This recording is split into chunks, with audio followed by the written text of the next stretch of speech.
Dans cette capsule, nous allons expliquer les échanges gazeux lors de la respiration. Tout d'abord, quels sont les gaz échangés entre l'air et les poumons? Dans l'air que nous respirons se trouve un mélange de gaz. Les principaux gaz de l'air sont le diazote, N2, le dioxygène, O2 et le dioxyde de carbone, CO2. Le tableau suivant va nous permettre de voir le pourcentage de ces différents gaz respiratoires, dans l'air mais aussi dans différents compartiments de l'organisme. Dans l'air atmosphérique, nous trouvons 78% de diazote, 21% d'oxygène et 0,03% de CO2. Les autres compartiments étudiés sont l'air inspiré, l'air à l'intérieur de l'alvéole pulmonaire et l'air expiré. Si l'on regarde la ligne du diazote, on se rend compte que le pourcentage de diazote dans tous ces compartiments est stable. Il est égal à la pression atmosphérique.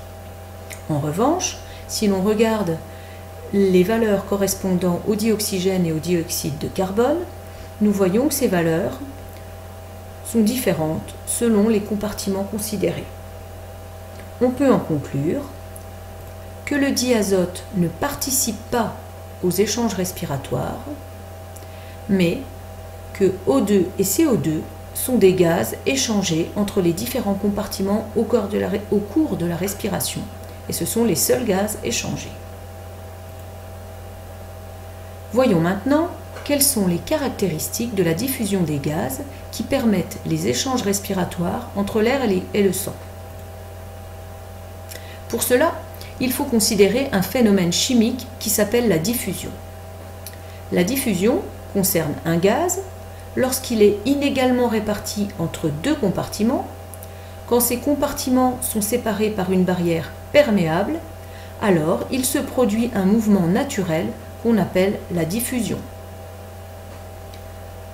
Au cours de la diffusion, le gaz va se déplacer du milieu le plus concentré vers le milieu où il est le moins concentré.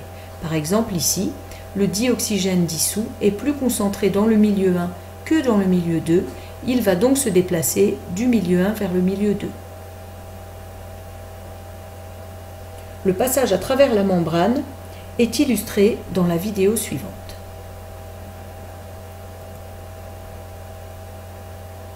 Lors de la diffusion simple, les substances liposolubles ou non polaires peuvent traverser la membrane plasmique en se faufilant entre les molécules de phospholipides. Le sens du déplacement dépend du gradient de concentration.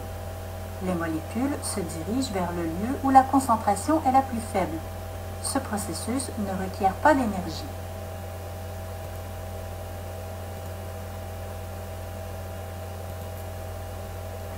Ce processus ne requiert pas d'énergie, mais certains facteurs peuvent tout de même influencer la diffusion.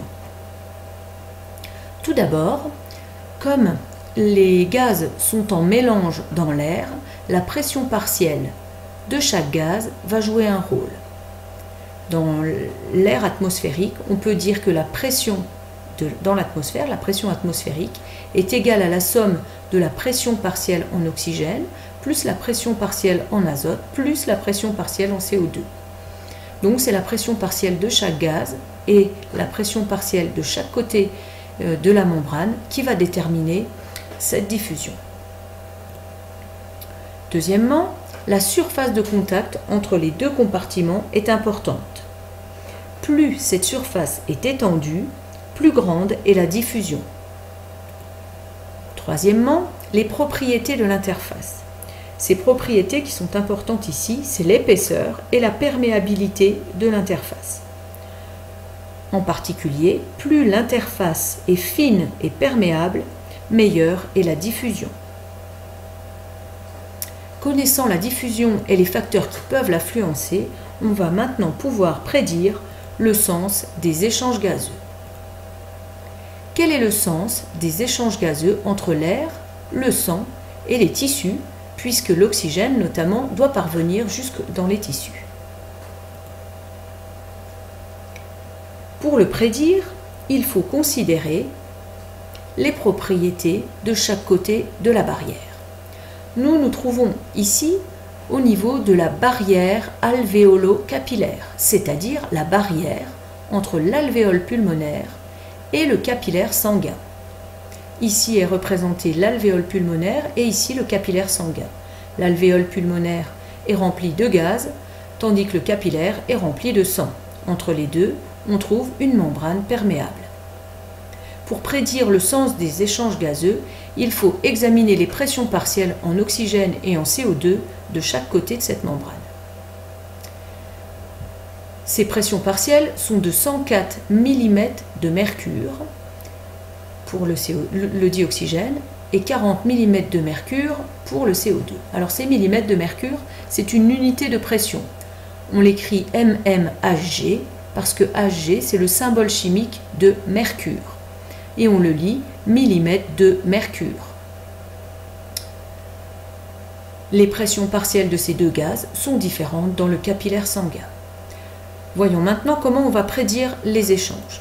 Prenons tout d'abord l'exemple du dioxygène. On l'a dit, la pression partielle du dioxygène dans l'alvéole est de 104 mm de mercure. Par contre, elle est de 40 mm de mercure dans le capillaire sanguin. Elle est plus faible ici. On peut donc en déduire que le dioxygène va se déplacer du compartiment où sa pression partielle est la plus grande vers celui où sa pression partielle est la plus faible, c'est-à-dire de l'alvéole vers le sang.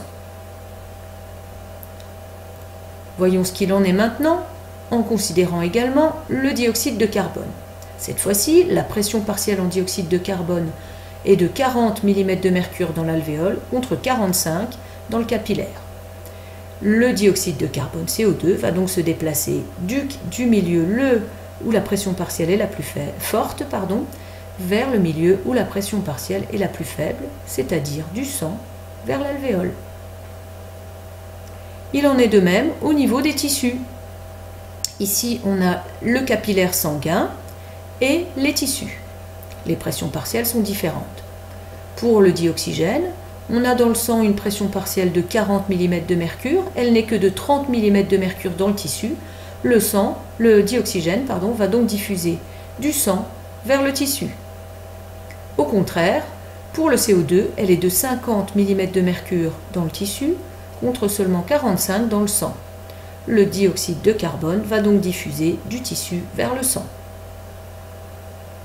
C'est donc en comparant les pressions partielles entre les deux compartiments qu'on peut prédire le sens des échanges gazeux.